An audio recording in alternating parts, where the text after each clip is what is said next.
Diaspora është e para që nisi votimin për qeverinë e re.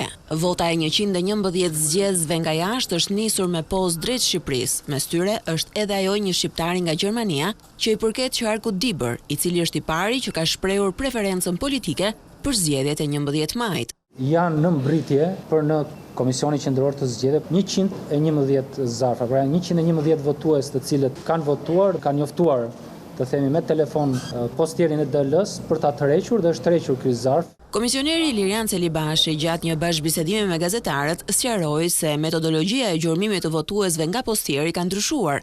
Kurrieri nuk do të mjaftohet vetëm me një shënim nëse nuk gjen emigrantin në shtëpi. Kuptuam që jo në të gjitha shtetet funksionon kështu dhe për këtë arsye, në mënyrë të unifikuar, zgjedhësve të cilët janë regjistruar do t'ju komunikohet me mesazh telefonik ose në adresat e tyre të emailit se kur ju mbrin fleta e votimit dhe nëse nuk do të kenë mundësi që ta presin fletën e votimit në banesë, mesazhi do të përmbajë dhe vendin dhe orën ku ata mund të shkojnë ta tërheqin.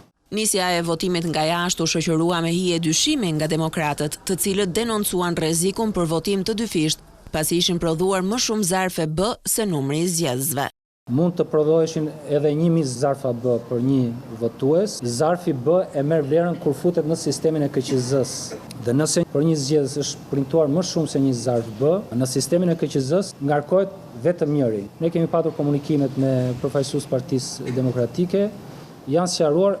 Diaspora shqiptare nuk ka mandate të rezervuara në parlament. Megjithatë, Top Channel e pyeti komisionerin për peshën politike të votës së tyre dhe nëse ajo do të kishte ndikim në shpalljen e fituesit. Pesha e votës së tyre do të jetë signifikative, sepse janë rreth 250.000 votues gati dhe janë gati 21 mandate apo 20 mandate të cilat bëjnë diferencë për çdo prej forcave politike. Ilirian Celibashi paralajmëroi zgjedhësit që do të tentojnë të shesin apo të zbulojnë votën e tyre se duhet të kenë parasysh ndëshkimin penal që i pret.